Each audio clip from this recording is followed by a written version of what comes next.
there's a good reason why. Sabi niya, may moth, may rust na sumisira, may mga magnanakaw na manloloob para kuhanin lahat ng mga iniipon natin. Tama ba si Jesus? Do you agree? Hindi pwede magkamali ang Lord. Alam niya kung anong klaseng tao, kung anong mga klaseng nilalang tayo. Tama ba? Ngayon, ang tanong, marahil may magtatanong sa inyo, bakit masama ba na maghangad ako ng magandang buhay? Is it bad to desire, to want a good life, a bright future for myself or for my family? Masama ba yon? Na hangarin natin? Ano na? Sasayaw naman. Okay, masama ba yon? Hindi. Hindi sinasabi ni Jesus na kailangan maging mahirap ka lang, kailangan yung hikahos ka lang sa buhay. Mga kapatid, lahat ng bagay na meron tayo dito sa mundo ay galing sa Kanya. Siya ang nagbigay. Hindi tayo pwedeng magkaroon ng kahit na isang bagay kung hindi niya ibinigay sa atin. Amen? The idea is this. Ang lahat ng bagay sa mundong ito ay temporary. At nagfe-fade away. Tama ba? Kahit itong buhay natin ay temporary. Hindi panghabang panahon. Walang immortal sa atin. At lahat ng gamit natin, kahit anong ingat natin, masisira at masisira. Tama ba? Kaya yan ang payo niya. Huwag kayong huwag niyong pagsikapan na magkaroon ng mga bagay sa mundong ito na temporary lang naman. Masisira din yan at nanakawin pa yan. Amen?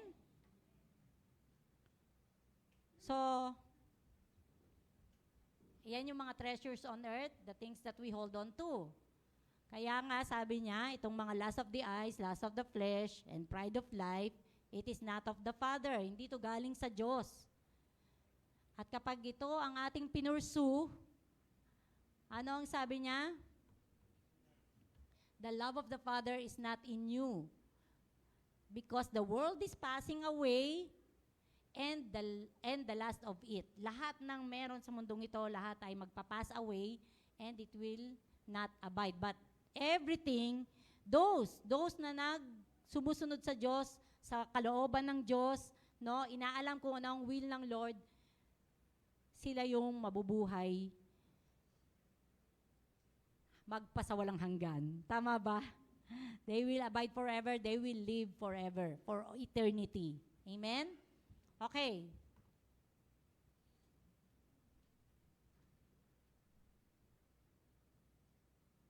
Pa-next na lang.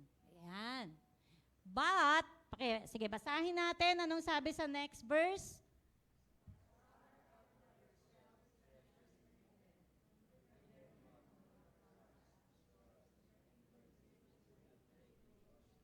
Okay, so ito yung may marker ng contrast, may salitang but. Okay, mag-focus tayo sa but. Mga kapatid, ito tip. Pag nagbabasa po tayo ng Bible, no, bigyan natin ng pansin yung mga conjunctions na kagaya yan. Kung English yung inyong Bible, tingnan nyo, pansinin nyo yung mga salitang but, if, and, for, so, no, yung mga ganyang salita. Conjunctions yan. Kasi yan yung nagko-connect or nagko-coordinate ng mga stories. No? Kung sa Tagalog, ngunit, pero, subalit, no? Yung mga conjunctions na yan. Kasi yun yung nagko-connect-connecta ng mga stories. Kaya mas lalo nating maiintindihan, no? Una, sinabi ni Jesus, do not store up for yourselves treasures on earth. Tapos ngayon sinasabi niya, but store up for yourselves treasures in heaven. So, in contrast sa una niyang sinabi, sa halip na mga kayamanan sa lupang ito, sa mundong ito, ang ipunin ninyo ay mga kayamanan saan? Sa langit. O, paano naman natin gagawin yun? May bangko ba dyan, Lord? No. No. Ang gustong sabihin ni Jesus Christ, na treasures in heaven ay ito. Yan. Una, ano sabi dyan? Fear of God. Sorry po, pinalakihan ko yan. Bakit ang liit? Okay, fear of God. Di ba sabi sa Proverbs, the fear of God is the beginning of wisdom. No? Ang pagkatakot sa Diyos, ito ang panimula ng ating karunungan. Kapag may fear ka, may fear of God ka, o may takot ka sa Diyos, lilinawin ko lang hindi po ito yung fear na kapag nakagawa ka ng kasalanan ay may parusa. Hindi po ito yung klase ng fear na yon. Ano yung fear na tinutukoy dito? For example, di ba, yung asawa mo, yung anak mo, yung loved one mo, di ba, parang ang hirap na ayaw natin na masaktan sila, di ba?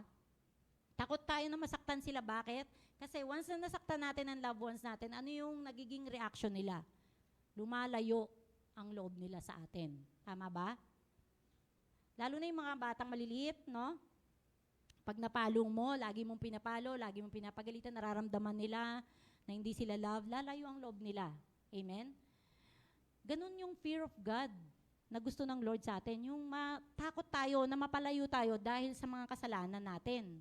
Diba? And sin, actually, yung kasalanan, yun yung maglalayo talaga sa atin sa Panginoon eh. Diba? So, ano sabi sa Isaiah 33 verse 6? In that day, who will be... Sige po, basahin natin.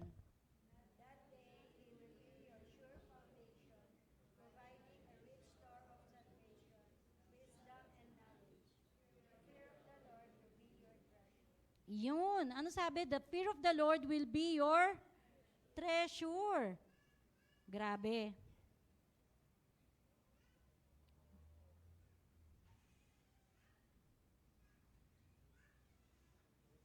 So, yan ang magiging kayamanan natin. Fear of God. No? The fear of the Lord will be your treasure. Yan ang una nating ipunin. Yan ang pagsikapan natin. Magkaroon tayo ng fear of God. Bakit? If we have fear of God, we can obtain this. Obedience to God. No? Kapag may fear of God tayo, hindi mahirap mag-obey. Kakayanin nating sumunod sa kung ano ang kalooban o inuutos ng Diyos. Ano sabi sa Matthew chapter 19 verse 21? Jesus said to him, if you would be perfect, go sell what you possess and give to the poor, and you will have treasure in heaven, and come follow me. Alam niyo ba yung kwento nito? Ito naman yung rich young man. Yan. Kanina yung full rich man. Ngayon naman yung rich young man, yung batang mayaman.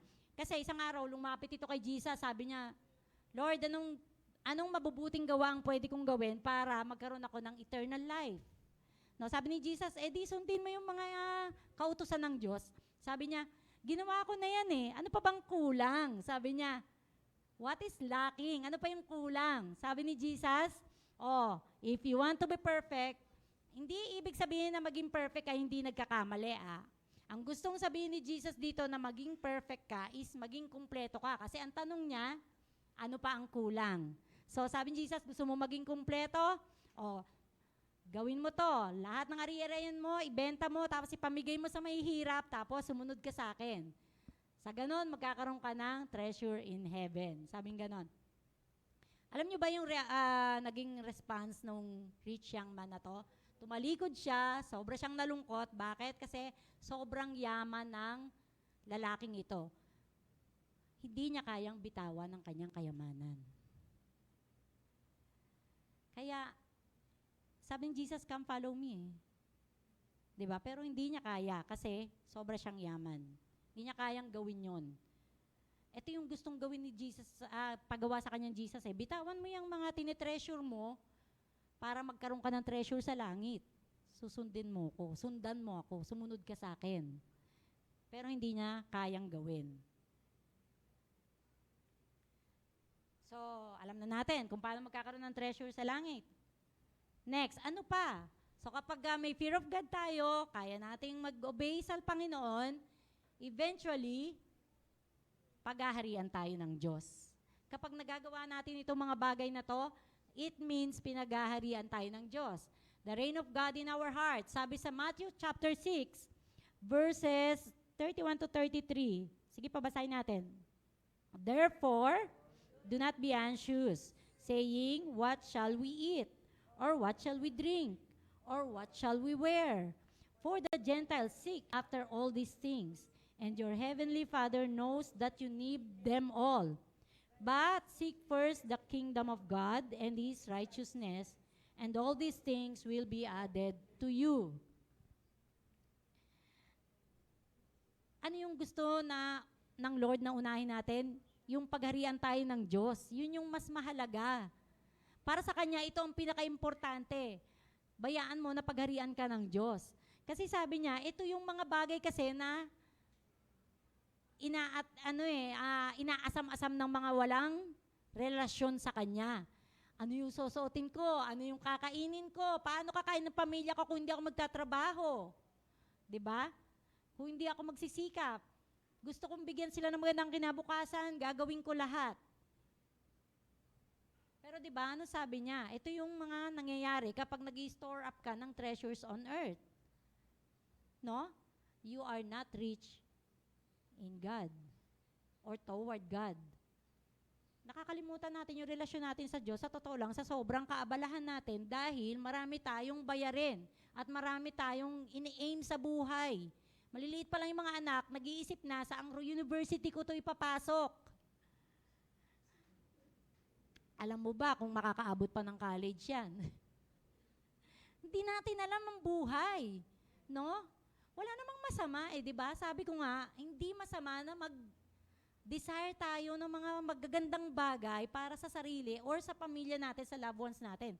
Kasi bakit? Yan din ang desire ng Diyos para sa atin Kaya nga niya binigay si Jesus Christ para sa atin Dahil lang gusto niya, bigyan tayo ng buhay. At hindi lang basta buhay. Buhay na ganap at kasiya-siya. Amen? Pero we are doing it on our own way. Sariling diskarte tayo. Hindi tayo nakadepende sa kakayahan, kapangyarihan, sa grace at sa will ng ating Panginoon. Nakakalimutan natin yon. Alam natin yon. Pero lagi natin nakakalimutan. Why? Lust of the flesh, lust of the eyes, and pride of life. Habang nandito tayo sa mundo, nakakabit din sa atin yan. Kaya lagi, everyday kailangan natin ng grace ng Diyos. Lagi, everyday, hihingin natin ang tulong ng Panginoon. Amen? These treasures in heaven, fear of God, obedience to God, and reign of God in our hearts, ang pagsikapan natin, pagyamanin natin ito. Kasi, dapat ito yung maging kasiyahan natin. May this become our happiness. Ito dapat yung i-esteem natin highly, of great value. Compare sa mga possession natin dito sa mundo, dapat itong mga bagay na to yung mas higit, yung mas pahalagahan natin. I-treasure up natin. Di ba pag sinabing treasure up, i-keep safe, because ito yung may higher value. Ito yung dapat naingatan at pahalagahan natin. Okay. May good reason ng Diyos kung bakit. Bakit niya sinabi na ito yung pahalagahan natin? Ano yung good reason niya? Sa Matthew chapter 6 verse 21, anong sabi? For where your treasure is, there your heart will be also. Kung ano yung pinapahalagahan mo, yan yung pagbubuhusan mo ng panahon mo, ng lakas mo, ng buong puso mo. Amen? Familiar ba? Yung greatest commandment, naalala nyo, ano sabi sa greatest commandment? Love the Lord your God with all your heart, with all your soul, with all your strength, with all your mind. Ibig sabihin, ang buong sarili mo. Kasi kung yan ang treasure mo, kung yan ang kayamanan mo, diyan mo ibibigay ang buong buhay mo. Amen? For where your treasure is, there your heart will also be. Kilalang kilala tayo ng Lord. Alam ng Lord na hindi siya ang i-desire ng puso natin.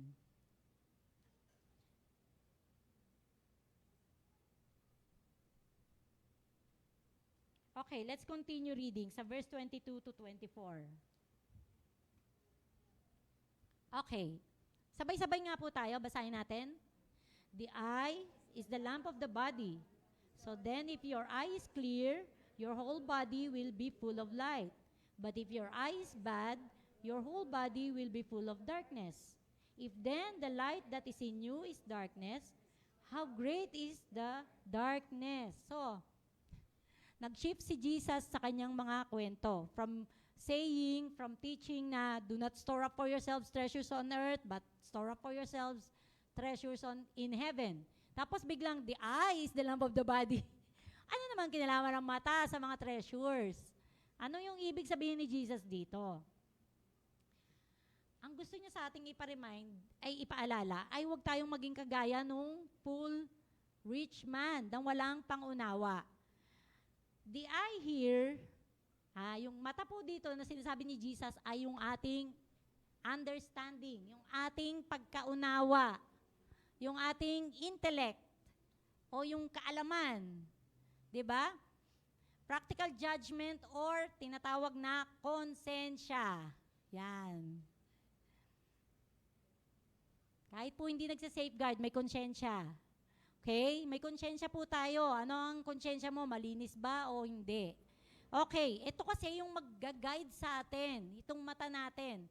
Ito yung magiging guide natin, magdadirect sa atin into right decision. Sa tamang pagdedesisyon, right judgment. No? In short, ito po yung tinatawag natin na discernment. So sabi dyan, kung malinaw ang iyong mata, ang buong body mo daw ay maliliwanagan. Ikaw, buong sarili mo, maliliwanagan ka. You have discernment. You have right judgment. Tama? Pero kung madilim, ano daw ang mangyari?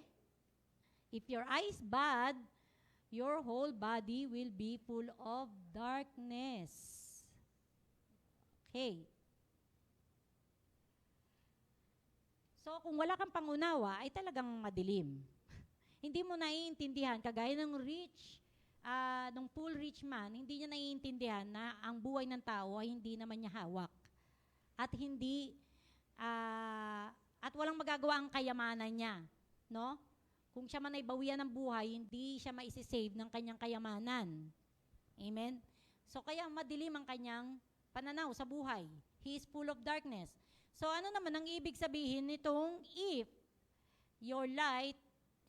then your light is dark. Okay, wait lang. Yan. If then the light that is in you is darkness, how great is the darkness? Oh, may light ka nga pero darkness. Ano ibig sabihin ni Jesus dyan? Ganito yan. May light ka nga pero madilim pa din. Ibig sabihin, baluktot ang iyong pangunawa. Ito yung madalas na nangyayari sa atin. May pangunawa tayo, pero binabaluktot natin. Ginagawa nating tama ang mga bagay na mali. Lagi. We always intend to go against God's word. Lagi nating kinukontra ang salita ng Diyos. For what? To please ourselves, to please men, no? Para ma-please natin ang sarili natin o ma-please natin ang ibang tao. We go against God's word. Ito yung tinatawag na you have light, but that light in you is darkness. For example, may trabaho ka, may business ka, pero sa sobrang kaabalahan mo, wala ka ng panahon, hindi ka connected sa body of Christ. Hindi ka na connected sa church. Wala ka ng time to commune with God, to commune with your fellow Christians, no? You are living on your own. Busy ka at ano ang katwiran mo? Lord, di ba ikaw naman nagbigay ng business ko? Di ba pinag-pray ko to at grinant mo, binigay mo sa akin? So, nagkakasala ba ako kung pinapayaman ko lang naman yung binigay mo sa akin? I'm just being a good steward. No? Nagiging good steward ka lang naman ng kayamanan na binigay sa'yo ng Lord. Pero, be careful mga kapatid. Ginagawa mo na lang tama yung nagiging buhay mo na talaga namang mali na. Amen? And that is why Jesus is telling us, if the light that is in you is darkness, how great is the darkness? Napakatindi ng kadiliman mo. Eh, ikaw na nga na nakakaintindi, kinukontra mo pa eh. 'Di ba? Ingatan natin ang sarili natin yan. Jesus said, hindi maaari yan. Sabi ni Jesus, hindi maaari yan. Hindi pwedeng ganon, no? Kasi bakit? We think that we can divide God and the world. Pwede ba nating hatiin ang Diyos at ang mundo? Yes, nasa mundo tayo, pero may Panginoon tayo. Pero pwede ba? Pwede ba na magkaroon tayo ng treasures on earth and treasures in heaven at the same time? Maaari ba na we please God and please man at the same time? Hindi maaari. Bakit? Basahin natin yung susunod. Sabi niya, no one can serve two masters, for either he will hate the one and love the other, or he will be devoted to the one and despise the other. You cannot serve God and money. We cannot serve two masters. Kapag may dalawa kang master, yung isa mamahalin mo, yung isa ibabash mo. Yung isa i-hold dear mo, yung isa i-despise mo, kasusuklaman mo. That's why he said, you cannot serve God and money. Mamili ka. Sige, payamanin mo yung business mo or payamanin mo yung relasyon mo sa akin. Kaya ba natin magpayaman ng business habang nagpapayaman tayo ng relasyon natin sa Diyos? Eh, balik tayo sa Matthew 6:33. Ano sabi niya? Seek first the kingdom of God and His righteousness. And all these things, itong lahat ng ito na dinidesire mo to possess, i-a-add ng Diyos sa'yo.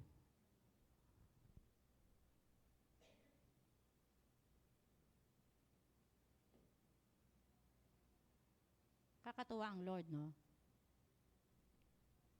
Kaya sinabi sa verse 25 do not be anxious about your life. Huwag ka masyadong mag-alala tungkol sa buhay mo. Di mo naman hawak yan eh. Di naman natin hawak talaga to eh. Ano lang ang kaya natin gawin sa buhay natin? Pwede natin gawin yung mga bagay na sa tingin natin ay tama. Pero mas maganda na gawin natin yung mga bagay na sa tingin natin matuwid sa harapan ng Diyos. Amen? Eh bakit? Magtatanong tayo. Minsan may tanong kaming ganito ni Chef eh. Yung daddy kasi namin, nakita namin na naghirap, no? Kasi nagdialysis siya for 3 years. So nakita namin yung hirap ng pinagdaanan niya. Tapos may makikita kami ng mga matatanda na nasa kalsada. Tapos natutulog lang sa kalsada. Sabi namin, ba't ito walang sakit? Ba't ito malakas? Ba't ito hindi kailangan magpa-check up pero buhay? Daddy namin, namatay sa sakit, ganun ang pinagdaan ng hirap, no? May mga ganung questions eh. Bakit? Hindi natin, kahit anong gawin natin sa buhay natin, kahit anong pag-iingat natin, minsan yun pa nga rin yung masasakitin. 'Di ba? Sa totoo lang. Kasi si Lord lang naman talaga ang nakakaalam ng buhay natin. Kung ano yung mabuti para sa atin, siya lang ang nakakaalam. That's why we need to seek Him. Kasi siya ang nakakaalam kung ano ang best for us. Huwag tayong maging paladesisyon. Ito yung sa tingin ko, the best. Diba? Pwedeng yung pagkain ng talong or ng okra ay mabuti para sa katawan ng ibang tao. Pero paano yun sa mga matataas ang uric? Hindi pwede yan. Ay, healthy to. Ay, hindi. Diba? Depende sa katawan. Depende sa kung ano ang will ni Lord para sa atin. Amen? Kaya lagi natin isisik yung will ng Lord. Remember, mga kapatid, material things will not pass from this life to the next. Ang lahat ng bagay na meron tayo, hindi natin madadala sa kabilang buhay, sa libingan. Alam mo, kanino niya ba laging naririnig yan? Salitang yan. Familiar ba kayo dyan? Si Ate Vicky, no? I remember Ate Vicky, lagi niyang sinasabi yan. Ay, hindi ko yan madadala sa langit. Diba? Yung sasakyan niya, sa totoo lang, kahit sino mang hiram, pwedeng hiramin ng kahit na sino. Sige, kahit may lakad nga siya eh. Ang gagawin niya, siya ang manghihiram sa iba para lang mapahiram niya yung sasakyan niya dun sa pinangakuan niyang papahiramanan niya. Katuwiran niya, sasakyan lang yan eh. Binigay lang din sa amin yan ng Lord eh. Mas mahalaga sa akin yung relasyon ko sa kapwa ko kaysa sa sasakyan na yan. Mahalaga sa akin yan. Importante sa akin yan. Napapakinabangan ko yan. Pero hindi ko yan madadala sa langit. Pero yung relasyon ko dun sa tao na yon, madadala ko yun sa langit. Treasure niya yun. Amen? Kaya ang daming nagmahal kay Ate Vicky. Kasi hindi niya pinahalagahan yung mga valuable things niya. Minsan nga may mga tao na nagtatampo na sa kanya kasi binibigyan siya ng mamahaling regalo tapos makikita nung tao na yun, gamit ng iba. Ha? Regalo ko yun kay Ate Vix Bakit nasa kanya? Hindi naman gagamitin ni Ate Vix di paggamit niya sa tao na gagamitin yun, di ba? Maganda naman sa kanya, bagay sa kanya. Sa akin kasi hindi yan kasya, hindi kasi ako mahilig sa ginto Sa totoo lang, yung mga tao na gusto nating i-please, reregaluhan natin ng mga mamahaling kagamitan, pero hindi yun ang na-appreciate nila. Dali mo si Ate Vicky si McDo, pakainin mo lang ng yun ng burger yun, masaya na yun. Napakasaya nun. Dali mo sa Chowking, kumain kayo ng halo-halo, ay nako, tuwan-tuwa yun. Diba? Tara, kain tayo ng halo-halo sa Chowking. Diba, Ate Lids? Favorite niya yan. Alam mo, meron akong quote dito na ipapabasa sa inyo, napakaganda nito. Sinulat to ni Matthew Henry. Si Matthew Henry ay isang author, no? Ng mga Bible commentary. At ito ang sabi niya, basahin nga natin na sabay-sabay. Are the best things to place our happiness in. Sabi, things not seen that are eternal are the best things to place our happiness in. Yung mga bagay daw na hindi natin nakikita na pangwalang hanggan, yung mga eternal na bagay, yun daw yung pinakamagandang bagay kung saan dapat nating ilagay yung ating kasiyahan. Dapat doon tayo masiyahan sa mga bagay na hindi nakikita ng mata at hindi nahahawakan ng mga kamay natin. Yun yung treasures in heaven. Amen? Kung ang mga material things na meron tayo ngayon ay maging kasangkapan natin para makagawa tayo ng mabubuting bagay, ito yung mga treasures that will last forever. Hindi masisira, hindi na nakawin. Madadala natin sa kabilang buhay. Iki-credit ito ng Panginoon sa atin at may reward tayo sa Kanya. Amen? Kaya nga, laging sinasabi rin natin sa atin ng Lord, ito ang paalala ni Pablo sa atin. Sa Colossians chapter 2 verse 3, ano sabi niya? Set your mind on things that are above, not on things that are on earth. For you have died. Namatay na tayo dito, sa katawan na to. At ang buhay natin ay hindi na sa atin. Ang buhay natin ay nakatago na kay Kristo sa ating Panginoong Diyos. Amen? Nabubuhay tayo para kay Kristo na, hindi na para sa sarili natin. So whatever we desire to possess, no? Mag-ingat po tayo, bantayan natin ang ating mga sarili, ang ating mga puso. 'Di ba? Kasi above all else, sabi nga higit sa lahat, guard your heart, for everything you do flows from it. Lahat ng ginagawa natin ang gagaling sa puso natin, ito ang babantayan at iingatan natin. For where your treasure is, there your heart will be also. Amen? So, I hope may mga binaon tayo ngayong magagandang turo ni Jesus Christ. Pra-practicein natin yan. Tayo po lahat ay magsitayo. Bigyan ko po kayo ng ilang minuto para mag-pray po sa Panginoon natin at hingin natin sa Kanya kung tayo man ay naging greedy or covetous or kung pinapractice natin ito. If we have light, but the light in us is darkness.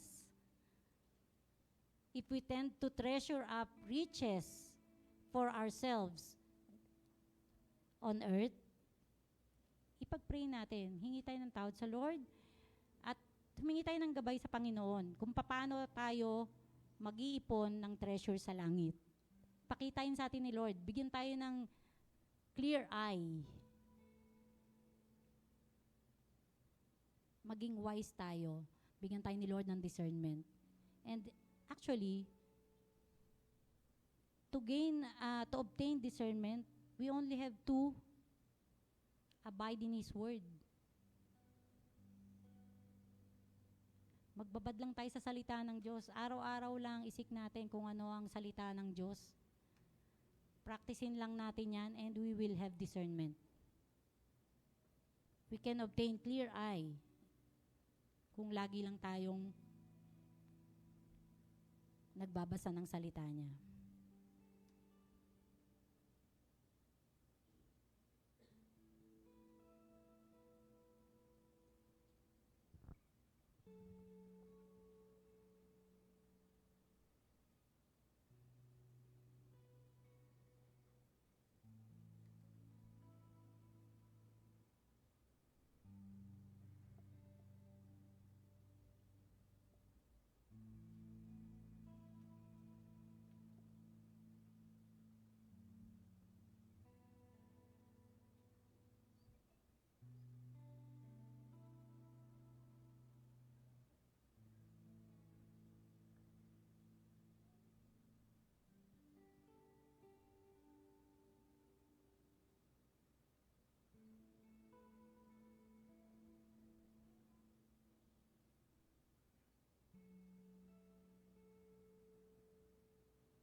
Aming Ama, maraming salamat po dahil hindi ka nagkukulang sa pagpapaalala at pagtuturo sa amin kung paano magiging evident sa mga buhay namin ang pagiging tunay na mga alagad mo, ang pagiging mga anak mo.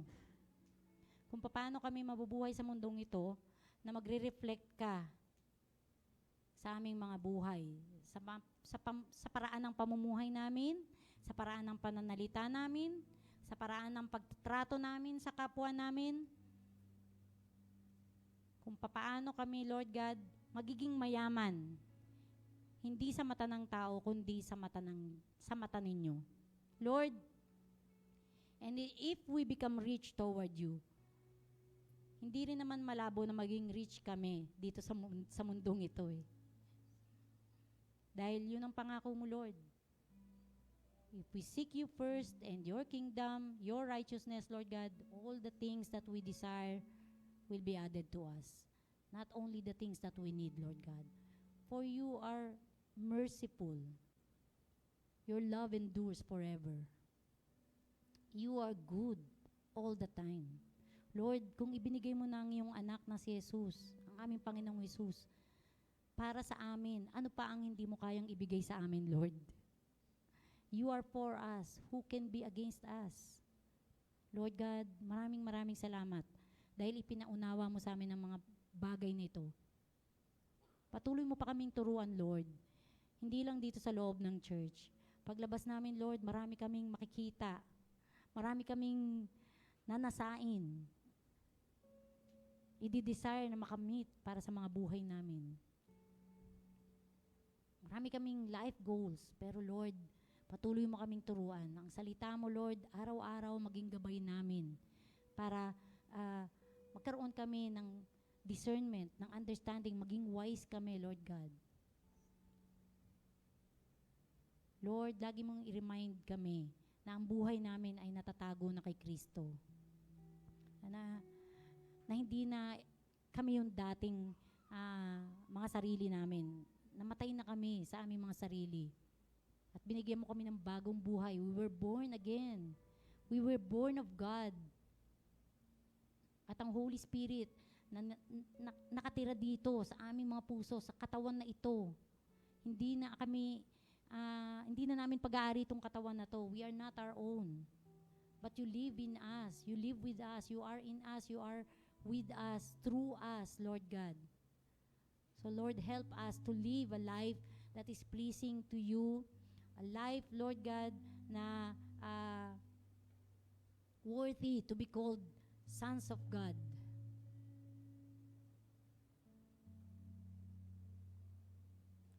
hindi lang sa pagliligtas mo matatapos ang buhay na ito, Lord God. As we live, Lord God, on this earth, Lord God, help us to walk in you, to continue walking in you, Lord God. At patawarin mo kami, Panginoon, kung ang mga mata namin ay hindi malinaw. At kung meron mang light ay kadiliman pa din, oh Lord, have mercy on us, Lord God. Work in our lives, work in our hearts, Lord God, because we cannot change ourselves.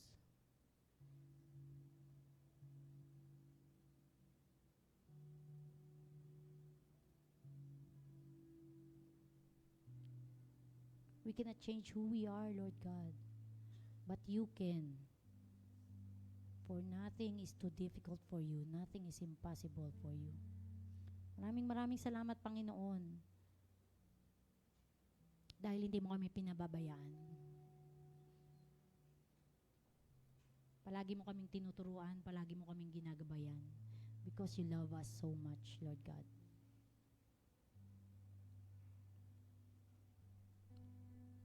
We praise you, we glorify your name, we honor you. All the praises, all our thanksgiving, binibigay po namin sa inyo. Sapagkat kayo ng aming Panginoon, ang aming tagapagligtas. Ama, salamat po. Pinupuri ka namin. Sa pangalan ng Panginoong Hesus, dinggin yung aming dalangin. Amen. Amen. Palakpakan natin ang Lord.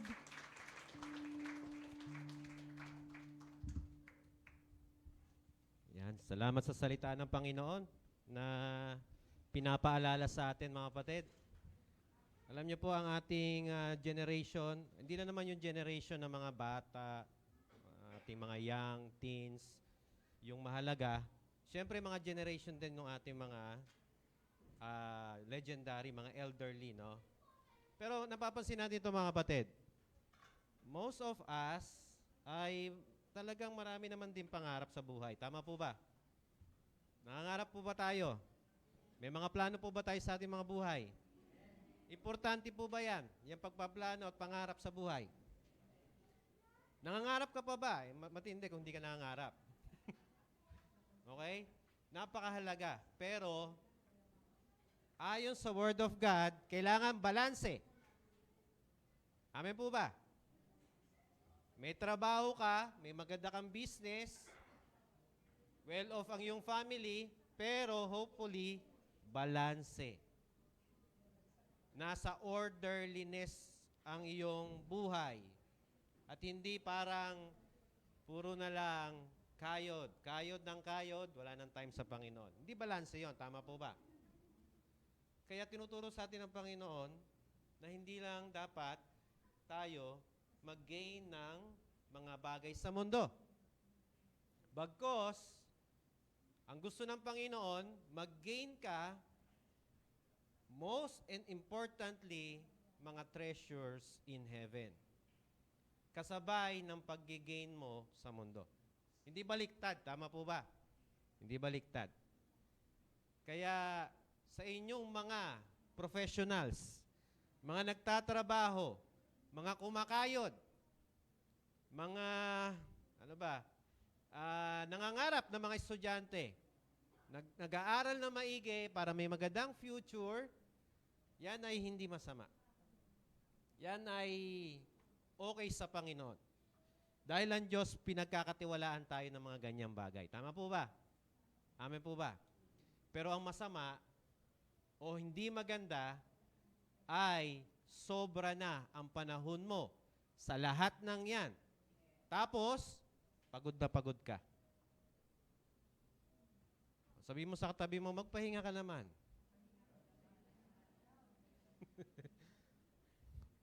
May work kayo, mayroon kayong ginagawa, pinagkakabalahan, magpahinga ka naman. Dahil mahalaga sa Panginoon ang pahinga. Alam niyo po ba, mga kapatid, yun? Mahalaga magpahinga. Mahalagang mag-relax. Mahalagang mag-chillax. Mahalagang mag-chill-chill lang sa tabi ng dagat. At alam mo, mahalaga sa Panginoon yon. Mahalaga yan, mga parang family bonding. Pero ang pinakamahalaga ay ang rest sa Panginoon.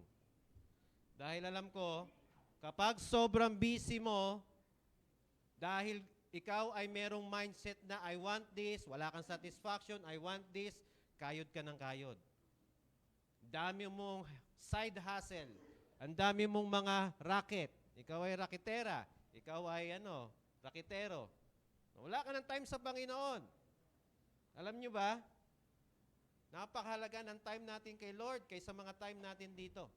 At yun yung nakita natin kanina. Tingnan natin itong verse na ito before tayo mag-proceed sa ating Lord's Supper. Basahin natin ito na maigi mga kapatid sa Psalms 127 verse 2. Ang sabi po dito,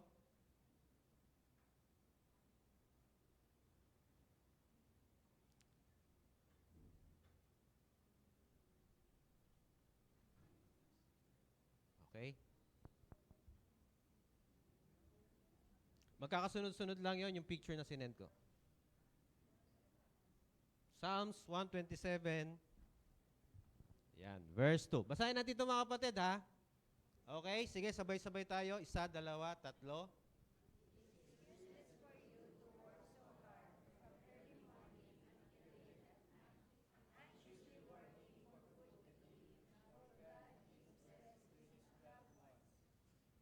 Naunawaan po ba natin?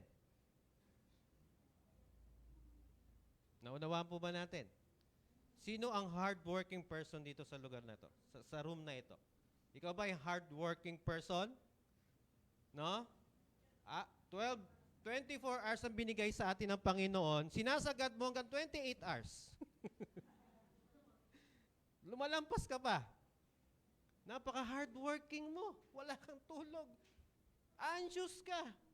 Kasi gusto mo yung mga bagay na yan. Nangangarap ka, maka-acquire mo, gusto mo maka-travel, gusto mo magka-luxury bags. Hindi masama po ang mga yon. Ang problema ay sobrang tindi mo na sa pagkakayod.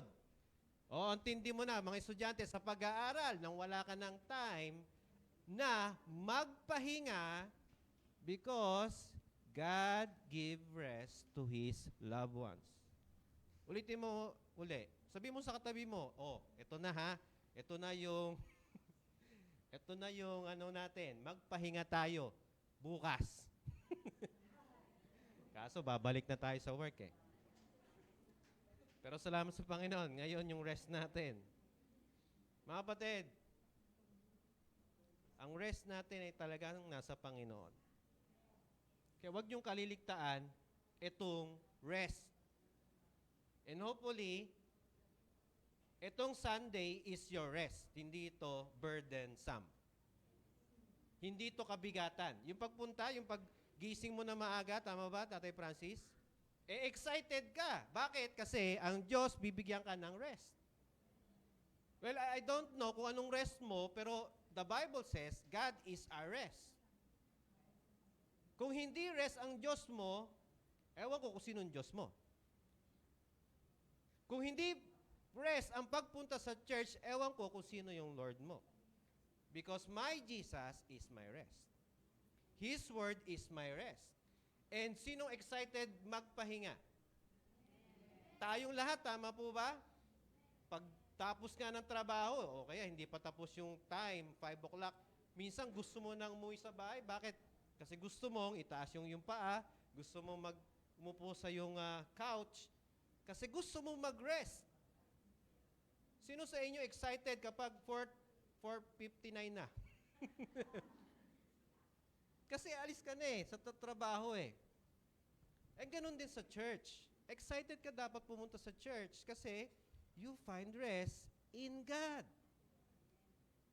Kaya nga mga kapatid, kung ito ay parang kinakapagod mo ang pumunta sa church, merong mali. Kinakatamara mong pumunta sa church, merong mali. Kasi, Ewan ko, sa mga bata po, ayaw nila matulog. Tama po ba? Ako, may dalawa akong chikiting na lalaki na makulit. Alas 3, pinapatulog ko na. Alas 6, hindi pa tulog. Ayaw nila matulog eh. Kasi gano'n naman talaga ang mga bata, energetic. Kailangan nilang i-release yun. Pero tayo mga mature, tama ba? Ewan ko lang sa inyo. Gusto nating laging magpahinga at matulog. Tama po ba? Kaya kailangan mo talaga ng time sa Panginoon. Hindi ikalulungkot mo o ikakalugi mo ang magpahinga. Tama po ba? Kung meron nga time sa bus, kasi 2 hours yung biyahe mo, anong gagawin mo sa bus? Matulog. Tama po ba? Kaya sa atin po mga kapatid, yung rest natin ay sa Panginoon. Kung maririnig nyo rin yung Sabbath day kasi ay rest. At Saturday yon, mga kapatid, yun ay itinuro lang sa mga Hudyo. Ikinuman na huwag niyong kalimutan ng Sabbath day. Ang ating Sabbath day po ay hindi Saturday. Ang ating Sabbath day ay Sunday because Jesus rose from the grave after 3 days and tumapat po yun ng Sunday. Kaya nagse-celebrate po tayo, kaya tayo nag-church hindi ng Saturday kasi Sunday siya nabuhay na magmuli. Tama po ba? At hindi na natin kino-commemorate yung Sabbath day na inutos sa commandment sa Old Testament kasi hindi naman tayo Hudyo. Israelita ka ba? Pinanganak ka ba sa Israel? Di ba hindi? Pilipino tayo. Specifically, ikinuman Diyos sa mga Hudyo, hindi para sa lahat. Okay? At pang-third, ang ating Sabbath day ay si Jesus. Okay? Now, sa ating mga kapatid, kaya nga napakaganda na maunawaan natin, tuwing nakaupo kayo dyan, dapat maranasan ninyo ang kapahingahan sa Diyos. Kapayapaan, kagalakan, dapat ninyo nararanasan yan. Bakit? Kasi pinapahinga kayo ng Panginoon. Hebrews 4, verse 9. Okay, basahin po natin to.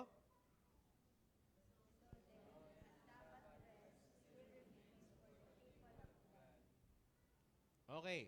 And then, diretso natin, naipasok ba yan sa 10?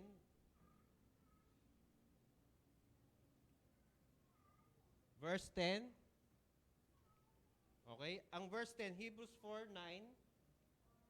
Verse 10 ay, forever.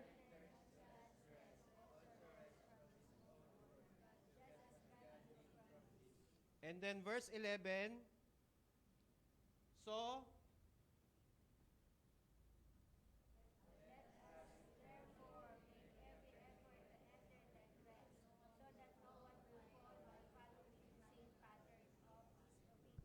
let us do our best, no, to enter into God's rest. Gawin natin ang magagawa natin mga kapatid, to enter into God's rest. So, ibig sabihin, sino po ang kapahingahan natin? Si Jesus. So, kung ang time ng Panginoon sa buhay natin ay everyday, meron tayong 15 minutes devotion, do your best to do your devotion. Amen po ba? And Sunday, do your best to be here. Amen po ba? Let us do our best to enter into God's rest. Pag hindi mo ginawa yon, mga kapatid, wala kang effort, wala kang commitment dun sa you do your part, you do your best to enter into God's rest. Pag hindi mo ginawa yon, mapapagod ka. Mapapagod ka kasi, alam niyo mga kapatid, sa mundo, punong-puno ng ano po? Tribulation. Punong-puno ng mga influence. Punong-puno ng kabisihan. Punong-puno ng mga parang influencer na ipapakita sa iyo, ito dapat yung nararating mo na. Wala ka nararating. So, ibig sabihin, binibigyan ka ng worry ng fear, unrested ka, hopeless ka. Kaya sa mundo, punong-puno ng tribulation. No? Kaya kailangan mong gawin talaga. No? Ang magagawa mo para ikaw ay makapasok sa resting place ng Panginoon. Hindi ito yung sa heaven. Kundi nag-aalat ka ng time para sa Panginoon. Amen po ba? No? Kaya sa atin mga kapatid, na kung ganun ang iyong pananaw, then it is good for you. Pero kung hindi yun ang iyong pananaw, na I will attend church because I feel good. Pag yun ang pananaw mo, you will attend church because I have time. Walang commitment doon. Kasi ang buhay natin, tama po ba? Ang buhay natin ay hindi you feel good every time. Tama po ba? Sino sa atin walang problema? Ikaw na ang talagang pinaboran ng Diyos. Nasa iyo na ang walang problema kalalagayan. Lahat po tayo may problema. So, ibig sabihin, kung hindi ka panatag, hindi ka masaya, kung punong-puno ng problema ang buhay mo, hindi ka pupunta sa church. Kasi gusto mo lang, if I feel good, pupunta ako ng church. Kung masaya ako, walang problema, pupunta ako sa church, magpuputi ako sa Panginoon. Every time na merong pagkakataon na makapakinig ng salita ng Diyos, gawin mo ang magagawa mo. Kasi binibigyan ka ng kapahingahan. Amen po ba? Hindi maganda ang iyong damdamin, punta ka ng church. Magbasa ka ng Bible, manalangin ka. No? Kung pinagpala ka ng Panginoon, magpasalamat ka sa Panginoon. Pero mga kapatid, lahat ng ito, alam niyo talagang tunay at totoong nagbibigay sa atin ng kapaguran ay ang kasalanan. Okay? Ang kasalanan. Ang kasalanan ang nagbibigay din sa tao, sa mundo. Kasi walang kapanatagan sa kasalanan. At minsan ang tao, hindi pala minsan, madalas ang tao, kapag walang relasyon sa Diyos o hindi niya kilala ang Diyos, hindi niya alam kung saan siya pupunta. Nalilito siya. Tama po ba? At meron siyang worry. Kasi merong future. Anong future? Lahat tayo mamamatay. Lahat tayo mawawala sa mundo. At kapag ang tao walang pagkakilala sa Diyos, na andun yung, kung meron man tayong assurance of salvation, edi meron silang unsure. Ano ba ang tinatawag o other word dun sa assurance? No? Ano ba yung antonyms ng assurance? Meron ba ditong English major? Si Nicole tumingin pa sa likod eh. Ano ba ang kabaliktaran ng antonyms or ng word ng assurance? So, hindi assured. So, ang tao, kapag hindi niya alam kung saan siya pupunta, pag siya namatay, siya ay restless talaga. Yun yung talaga number one. No? Yun yung tunay na gusto ng Panginoon na bigyan tayo ng kapahingahan. Kaya, sa atin mga kapatid, tayo ay dapat na maging sure. Totoo. Sa langit tayo pupunta. Tama po ba? Amen po ba? Ikaw ba sa langit ka pupunta? Alam mo, kung di ka pa sure, nako, hindi yan yung parang ikaw ay dadalawin sa gabi at ikaw ay mananaginip, ikaw ay parang pawis na pawis, i-hunted ka tuwing gabi. Alam niyo po, mas more than pa yung hindi ka sure kung saan ka pupunta. Kasi hindi ka patatahimikin yan. Ang kasalanan ay nagdudulot sa isang tao na mangamba. No? Pero malinaw ang Diyos. Tingnan natin to sa 1 Corinthians 6:9. Sabi ng Panginoon dito, 1 Corinthians 6:9.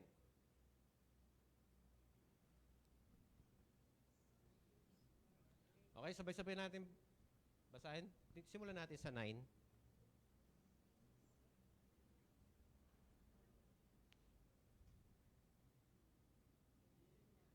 Okay, sige. 1, 2, 3.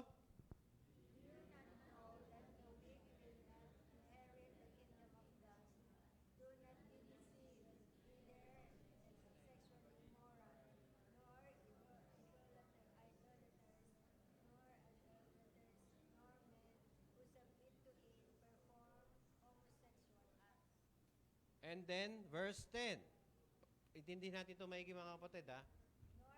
Nor thieves, nor the greedy, nor drunkards, nor verbal abusers, nor swindlers will inherit the kingdom of God. And then, verse 11.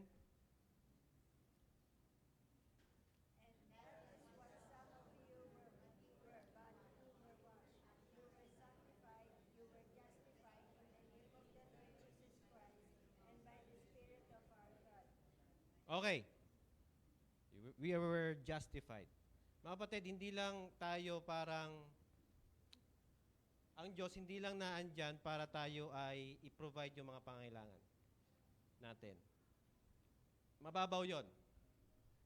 No? Kaya nga, Lord, ang ating Panginoon, nagiging Panginoon. Magpipray ka lang kapag meron kang kailangan. Tama po ba? Hindi ganon ang Diyos. Mababaw kung si Kristo namatay para sa problema mo. Si Kristo namatay para dahil ikaw ay iniwan ng boyfriend mo, namatay siya para ano yun yung utang mo, bayaran.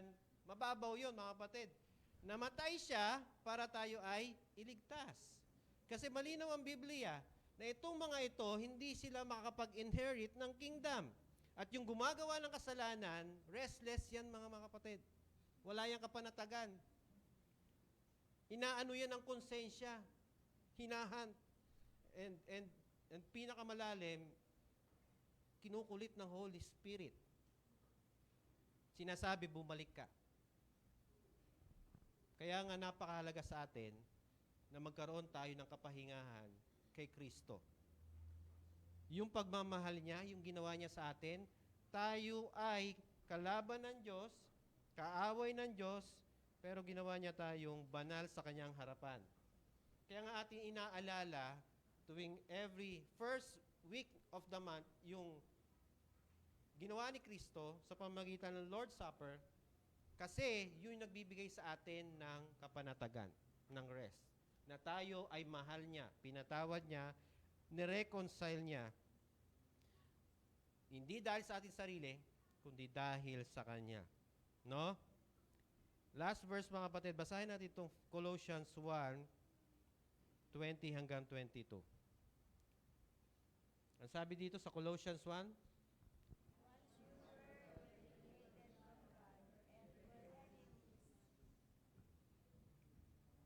pabalik sa unang.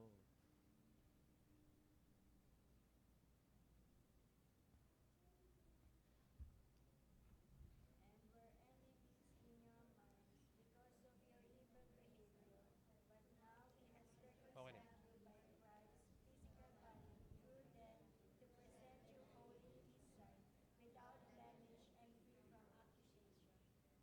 Okay. So, ibig sabihin, mga kapatid, salamat sa Panginoon, yung ating rest, kasi ang Diyos di nagalit sa atin. Panatag ka ba kapag mayroong taong may galit sa'yo? O ikaw may galit ka sa tao? Panatag ka ba? Makapahinga ka ba nun? Makapahinga ka ba nun, mga kapatid? Yung alam mong ikaw nako, hindi nyo man sagutin, pero yung kinainisan ninyo, lagi nyong iniisip yan. Tama ba? Lagi nyong parang nasa isip yan na kung ano man yung ginawa niya sa'yo o ginawa mo sa kanya, hindi nawawala yan. Restless ka. So tayo ngayon, na-reconcile na sa Diyos. At kung na-reconcile na tayo sa Panginoon, hindi na siya galit sa atin. Amen po ba? At sana, ikaw, na kumikilala kay Jesus, ganun din naman ang maramdaman mo. Kung hindi na, ang Panginoon ay di ka na tinuturing na enemy, so anong tinuturing niya sa'yo? Anong kabaliktaran ng enemy? Friend. Tama po ba? Ikaw ay kaibigan niya, at ang lagi niyang sinasabi, ikaw ay anak niya. So mga kapatid, salamat sa Panginoon dahil siya yung tunay nagbigay sa atin ng kapahingahan. No? Panatag tayo. Meron tayong assurance ng ating salvation dahil ang Diyos natin ang gumawa ng lahat. Ibinigay niya ang kanyang buhay, ang kanyang katawan, ang banal na dugo niya ang nagdulot para tayo ay mahugasan sa ating kasalanan. Ginawa niya lahat. Wala tayong ginawa. Ginawa niya lahat. Ano lang kailangan natin gawin? Sumampalataya tayo. Kaya dapat sa buhay na ito, kung ang Diyos, siya ang nagbigay sa iyo ng kapanatagan, ng kapahingahan, at siya yung nagdulot sa iyo para kilalanin mo siya, then dapat ikaw, nandun din naman yung effort mo na lalo siyang makilala ng lubusan. Sa ganun, nararanasan mo ang Diyos. Amen po ba? Nararanasan mo ba ang Diyos? Kung nararanasan mo ang Diyos, ibig sabihin, meron kang kapahingahan. Alisin mo ang Diyos sa equation ng buhay mo, wala kang kapahingahan. Kalimutan mo ang Diyos, minsanan lang ang Diyos, meron kang tribulation. Meron kang restlessness. Pero kapag inaalala mo ang Diyos, meron kang peace. Meron kang rest, meron kang hope, meron kang joy. Amen po ba? Taas po natin ang bread na ito. Ito ang representation ng katawan ni Jesus. Hindi ito totoong katawan ni Jesus. Walang magic para maging katawan to ni Jesus. Ito ang representation ng katawan ni Jesus. Ang katawan na tumanggap ng hirap, tumanggap ng parusa, ang katawan na namatay para sa ating kabayaran. Pinatawad tayo at inari niya tayong anak. Salamat sa Panginoon sa kanyang ginawa. Sabay-sabay po natin kanin.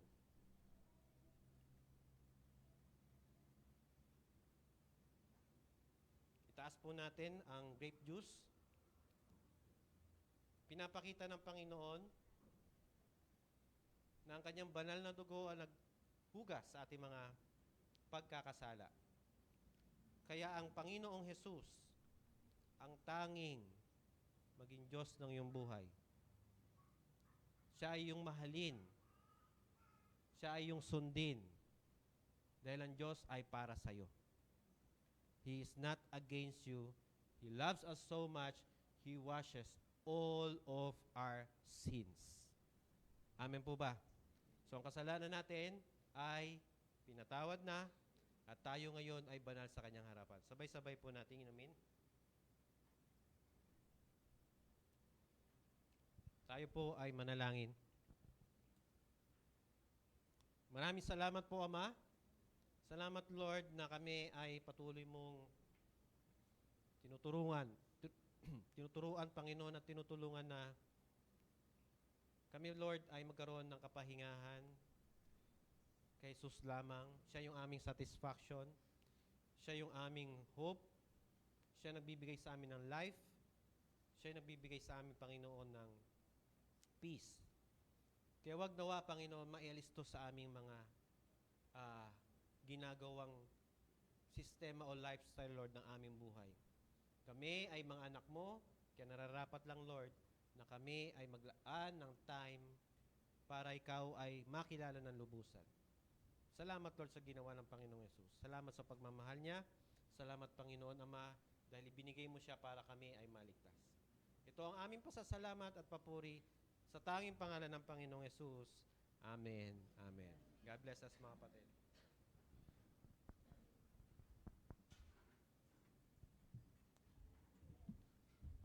Yan po. Dadako naman po tayo ngayon sa pagbibigay ng ating tithes and offering.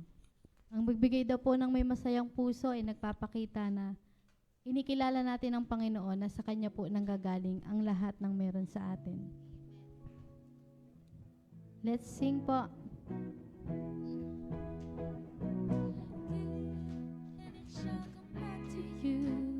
Good measure, press down, shake it together and running over, give, and it shall come back to you. When you give, give to the Lord. Give, and it shall come back to you. Good measure, press down, shake it together and running over, give, and it shall come back to you. When you give, give to the Lord. When you give to the Lord. 'Cause when you give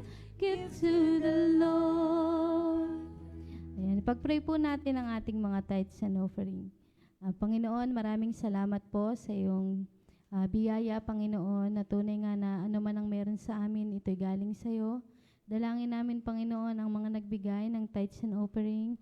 Lord, ikaw po ang magbigay sa kanila ng pagpapala. Panginoon, ibalik mo po ito sa kanila ng siksik, liglig at umaapaw, Panginoon, upang ang kanilang mga trabaho, negosyo, Panginoon, ay lalo mo pa pong pagpalain.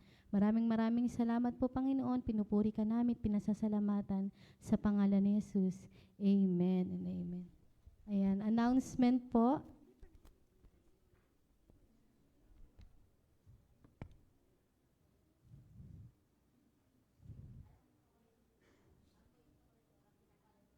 Ayan, para po sa ating tithes and offering can be sent through BPI account, Metrobank, and GCash.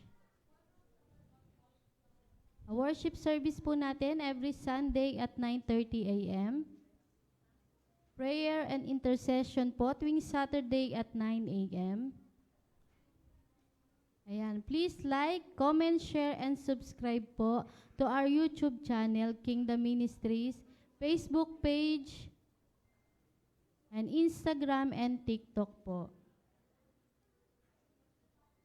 Ayan, para naman po sa may mga birthday, ayan, sa November 2 po, kay Amor Kilaw. Ayan, Kilaw. Sa November 4 naman po, Altea Ormilo. Sa November 5 naman po, kay Cloud Astronomo. At sa November 6 naman po, kay Denelu de la Cruz. At sa November 7 po ay kay Patrick Pamero. Ayan, kantahan naman po natin sila. Happy birthday to you. Happy birthday to you. Happy birthday, happy birthday, happy birthday to you. Ayan, God bless po sa mga birthday. At meron din po tayong announcement para naman po sa ayun po pala. Sa wedding anniversary po, November 6, kay Mr. and Mrs. Bong and Japa Anyayahan po. Happy anniversary po and God bless. Sa kitchen ministry naman po, may available po tayo today. Ginataang langka po, look for Ate Myrns po. Yan.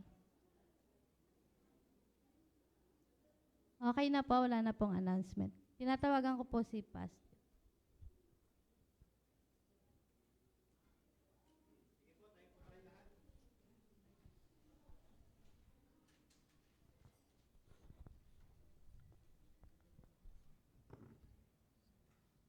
Batiin mo muna ating mga katabing mga kapatid, no? Sabihin natin, I love you with the love of the Lord.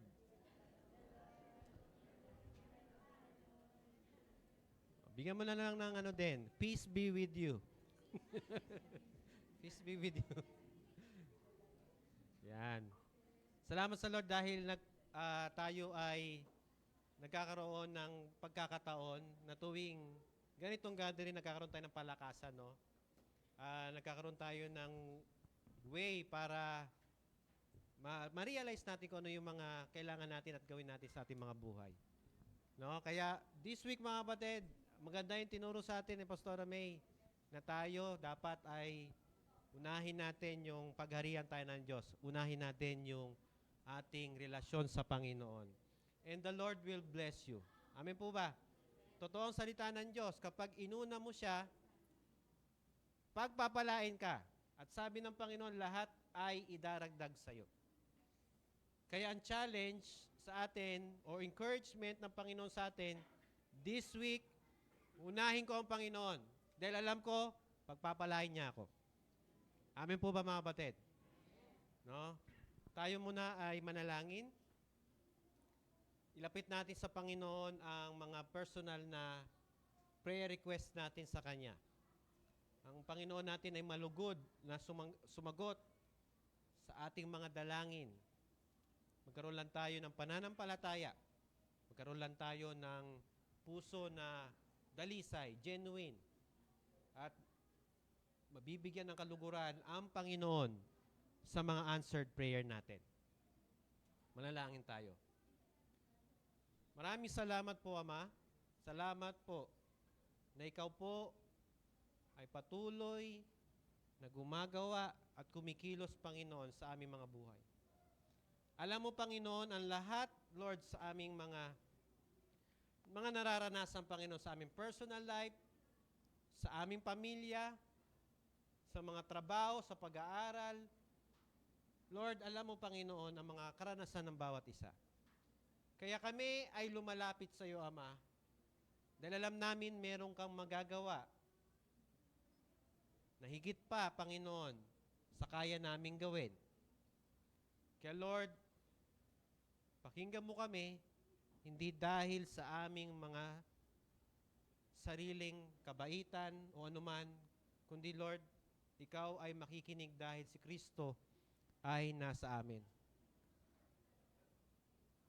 Panginoon, nilalapit po namin ang bawat isa, ang kanilang mga pangailangan. Kung meron man, Lord, sa lugar na ito, na mayroong pangangailangang financial, Lord, alam mo, Panginoon, ang mga kakulangan na ito. Alam mo, Panginoon, ang mga bayarin, ang mga gastusin. Kaya kung kapatid ko na ito, Lord, ay nagpapakita ng pananampalataya sa iyo. Ama, ayon sa iyong pag-ibig, ayon sa iyong panahon, at ayon sa iyong will, ikaw po, Lord, ay tutugon. Bibigyan mo, Panginoon, ng kapatid ko na ito ng mga pangangailangang financial. Ikaw ang magpupuno ng kanilang kakulangan. Ikaw ang magbibigay ng lahat ng kanilang mga pambayad, mga gastusin, pangasikaso sa pamilya. Lord, ikaw po ang aming great provider. Kaya nananampalataya po kami, Ama, na wala pong imposible sa iyo. Ikaw po ang magsusustain ng lahat ng aming mga pangangailangang financial. Salamat po, Lord. Nawa ang biyaya ay ibuhos mo, Panginoon, na masagana sa kapatid ko na ito na nananampalataya sa iyo. Ikaw din, Lord, yung mag-ingat sa kanya kung siya po ay nagtatrabaho o kung meron man siyang business. Pagpalain ng kapatid ko na ito, bigyan po siya, Panginoon, ng wisdom, katyagaan, kalakasan, Panginoon, sa kanyang pagtatrabaho. Ingatan mo siya, Panginoon. Ikaw po rin yung magbigay sa kanya ng promotion. At kung ang kapatid ko na ito na merong business, Lord, nawa bigyan mo siya, Panginoon, ng wisdom para mapangalagaan ang kanyang business at mapalago pa ito. Salamat, Lord, sa iyo. Ikaw po ang nagbibigay ng mga pagpapala. Kaya ang mga katugunan, ng mga dalangin, mga answered prayer, Panginoon, ng mga natugunan na pangailangan, Lord, ay magbibigay sa iyo ng karangalan. Salamat po, Lord, sa iyo. Itinataas din po namin, Lord, ang aming family. Ingatan mo, Panginoon, ang bawat isa. Pagalingin, Panginoon, kung meron bang may karamdaman ngayon. Kung aming mga magulang ay may karamdaman, Lord, hipuin mo ang kanilang mga pangatawan. Palakasin sila, Panginoon. At alam ko, Lord, kung meron mang karamdaman ngayon ng katawan ng kapatid ko na ito, meron ka po, Panginoon, ginagawa, Lord, sa kanya.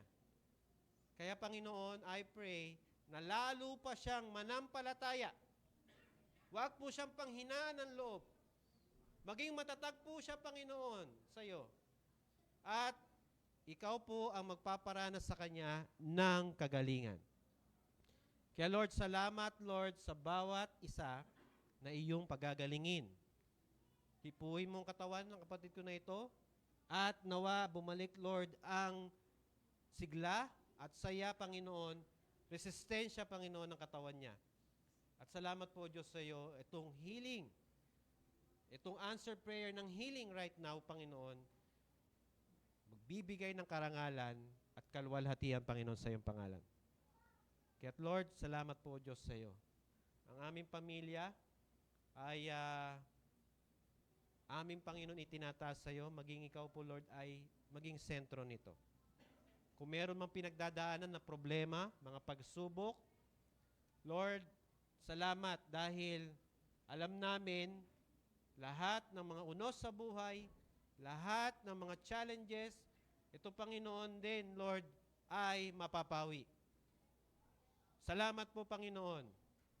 Maging matibay ang relasyon ng family. Maging matatag, maging maganda ang kanilang pakikitungo sa isa't isa.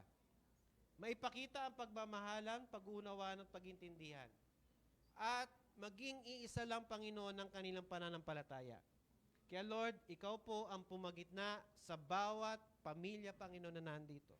At kung meron man hindi nakakilala sa iyo, Panginoon, gumawa ka ng paraan. Alam ko, Lord, meron kang ginagawa. Makakilala, Panginoon, ang mga kapatid namin, mga magulang namin, Lord, sa iyo, Panginoong Hesus. At sila, Lord, ay maligtas. Salamat po, Ama, sa iyo. At itong pangako na ito, Lord, ay amin itong kiniklaim. Dahil ito, Panginoon, ay salita mo.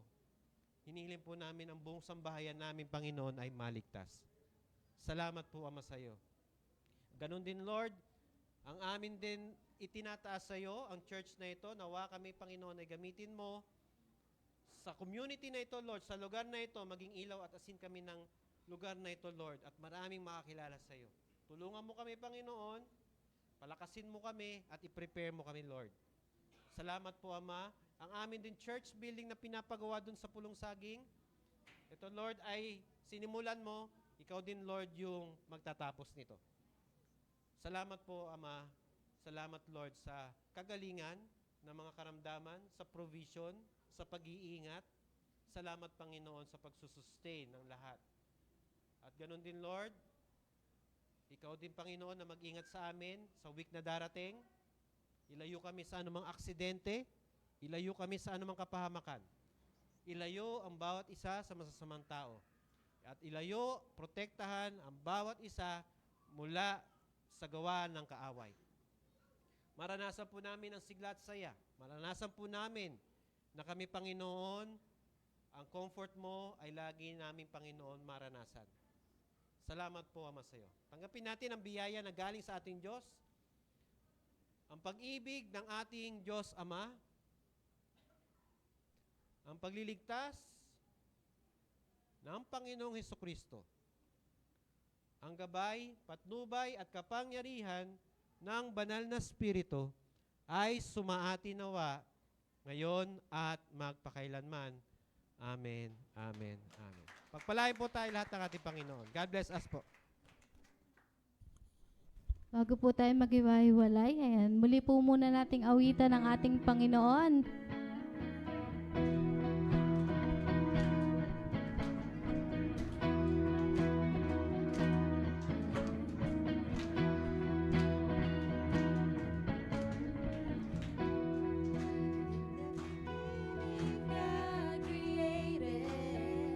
The heavens and the earth, you are strong and powerful.